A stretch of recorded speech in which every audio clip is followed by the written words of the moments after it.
Number 7, books. Do you like reading books? Why? Yes, I generously enjoy reading.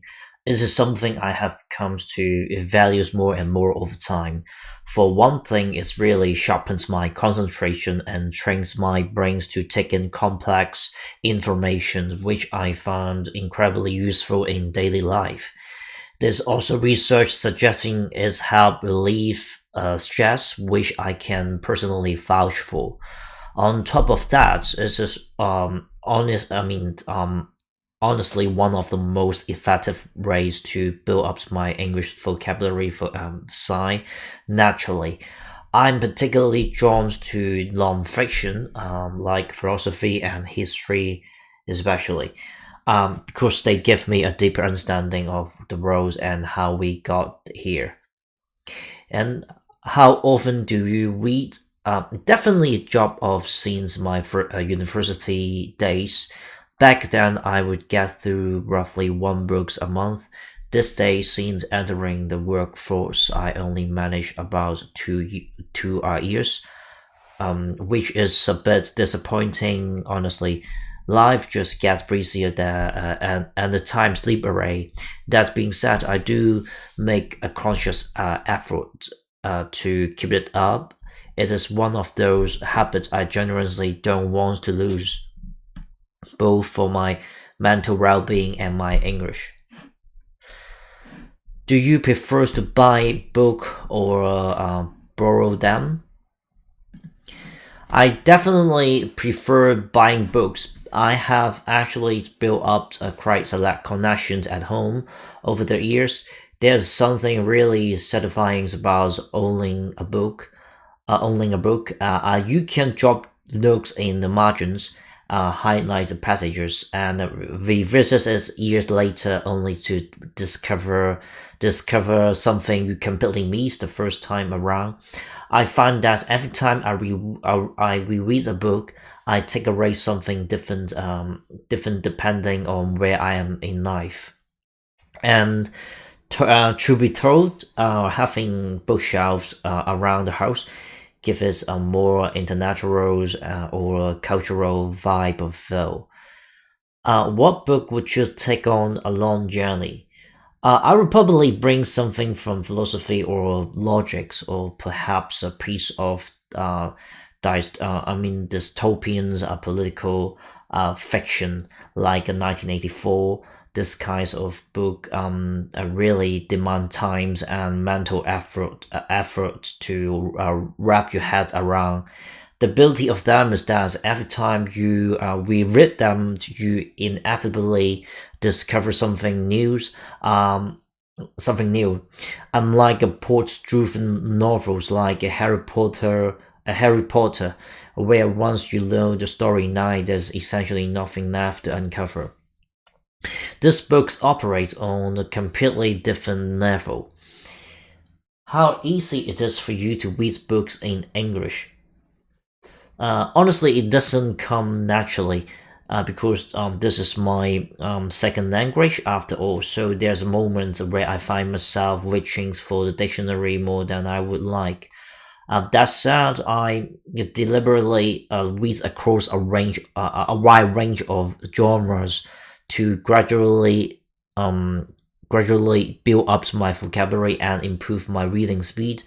What keep me going is this vision I have of one day being able to pick up any English book, read it from cover to cover without looking up a single word, and just really generously lose myself in it. Have you given up reading a books recently? Yes, unfortunately, since entering the workforce, I have had to focus on studying things that directly supports my career. Cloud computing certification, for example. It is practical, but it does mean I've had to set aside the books genuinely passionate about, like philosophy. The irony is that philosophy is exactly the kind of reading that demand real mental effort, mental effort and deep concentration. And after a long day at work, that mental energy is already completely drained. What kind of people like reading and what kind of people don't?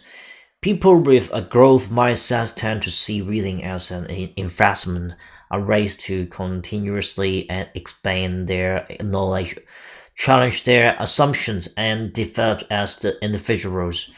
They are naturally drawn to books because they really believe they can always improve and learn something new. On the other hand, people with a fixed mindset often see their abilities and knowledge as static.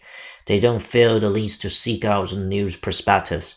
So reading feel more like a chore than a pleasure. Is reading books a popular activity in your country? Not particularly, to be honest. In my country, most people tend to equate reading with studying. Something tedious, you do it purely out of a necessity to improve your career prospects or round out their skills for promotion, rather than something you would actually enjoy in your spare time.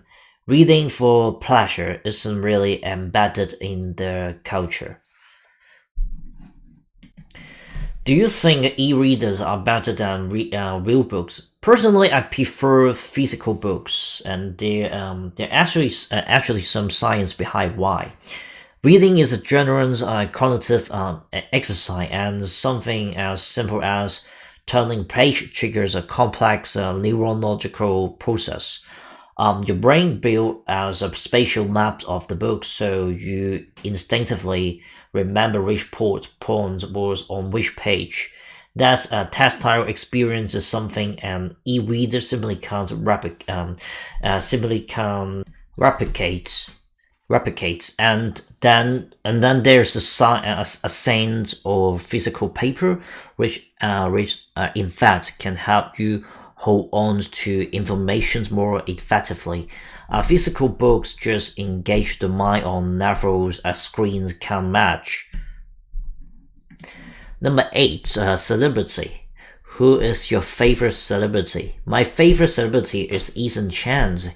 He's this incredible popular Cantonese pop star with so many iconic songs.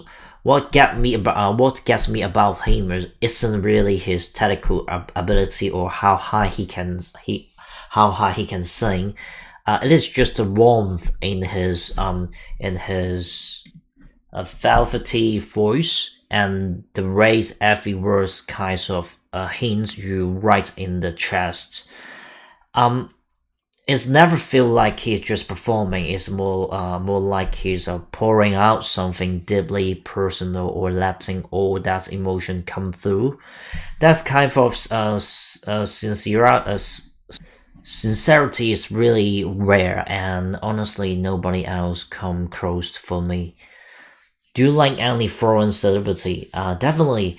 Matthew McConaughey stands out for me. There's just something about his charisma that draw you in immediately. He has this effortless, magnetic screen presence that very few actors can pull off. I particularly love his performance in Interstellar. The emotional depth he brought to that role genuinely moved me. That's his warmth and authenticity to the way he acts that make you forget you're watching a film. You just get completely absorbed in the character. Would you okay? So would you want to be a celebrity in the futures? Yeah. Truth be told, not at all. That kind of life doesn't appeal to me. I am quite a private person. So the idea of being constantly watched and judged by the public sound, really exotic. In the spotlight, you inevitably give up your privacy, and you are always having to manage your image and keep everyone happy. That would wear me down pretty quickly, and I would much rather live quietly and on my own terms. There's something really veeing about just being an ordinary person, and I would choose that over fame any day. How do celebrity influence their fans in your country? Interestingly, in my country, celebrity influence sometimes come from negative example rather than positive one. Those who lead a promiscuous or reckless lifestyle tends to face severe public backlash. Their careers rarely survive the fallout. A classic example is Edison Chen in Hong Kong. His private life was leaked out online by someone repairing his computer. It destroyed his careers virtually overnight, and his story has become a cautionary tale, a reminder that no matter how famous you are, a witness' personal life can fall apart at any moment.